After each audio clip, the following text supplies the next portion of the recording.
Legalism in ancient China was a philosophical belief that human beings are more inclined to do wrong than right, because they are motivated entirely by self-interest.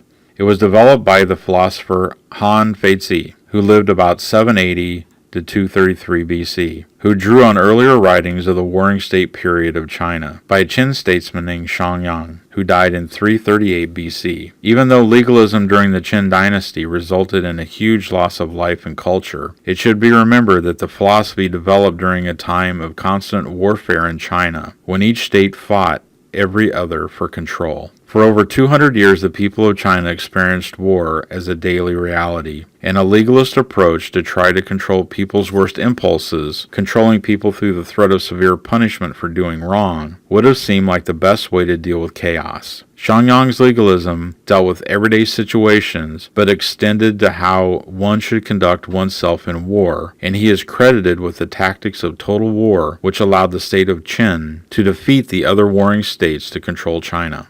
Legalism became the official philosophy of the Qin dynasty from 221 to 206, when the first emperor of China, Shu Huangdi, rose to power and banned all other philosophies as a corrupting influence. Confucianism was especially condemned because of its insistence on the basic goodness of human beings, and its teaching that people only need to be gently directed toward good in order to behave well. During the Qin dynasty, any books which did not support the legalist philosophy were burned, and writers, philosophers, and teachers of other philosophies were executed. The excesses of the Qin dynasty's legalism made the regime very unpopular with the people of the time. After the Qin were overthrown, legalism was abandoned in favor of Confucianism, and this influenced the development of the culture of China significantly. Legalism holds that human beings are essentially bad because they are inherently selfish. No one, unless forced, is willing to sacrifice for another. Morality was of no concern to the legalist philosophers because they felt it played no part in people's decision-making process. In legalism,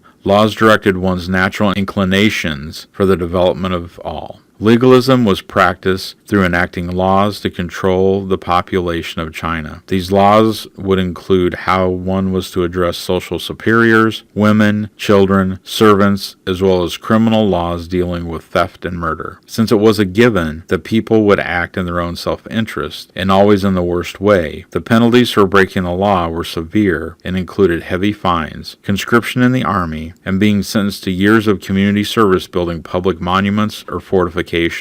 Other philosophies which argue for people's inherent goodness were considered dangerous lies which would lead people astray. The beliefs of philosophers like Confucius, Mencius, Motu, and Lao Tzu, with their emphasis on finding the good within and expressing it, were considered threatening to a belief system that claimed the opposite. Zhou dynasty, from 1046 to 221 BC, slowly began to fall apart, and the separate states of China under its rule fought each other for control during the time of the Warring States period. The 7 states of China all believed they were fit to rule and replace the Zhou. These states battled with each other again and again, but none of them could gain an advantage over the others until Yan Zhuang of Qin adopted Xiangyang's philosophy of legalism and warfare, which was total war. The old rules of chivalry, which Chinese armies had always considered, were ignored by the Qin as they crushed one state after another. When the last of the free states was conquered, Yan Zhuang declared himself the first emperor of China. Shi Huangdi, the emperor, advised how well legalism had worked for the Qin in war, and so adopted it as the official state philosophy in peace. Under Shi Huangdi's reign, those who broke the law, even through minor offenses, were sentenced to hard labor building the Great Wall, or the Grand Canal, or the new roads of the Qin dynasty, required for moving troops and supplies. Legalism remained in effect throughout the Qin dynasty until its fall in 206 BC. The Han originally kept a form of legalism as their official philosophy, but it was a much gentler version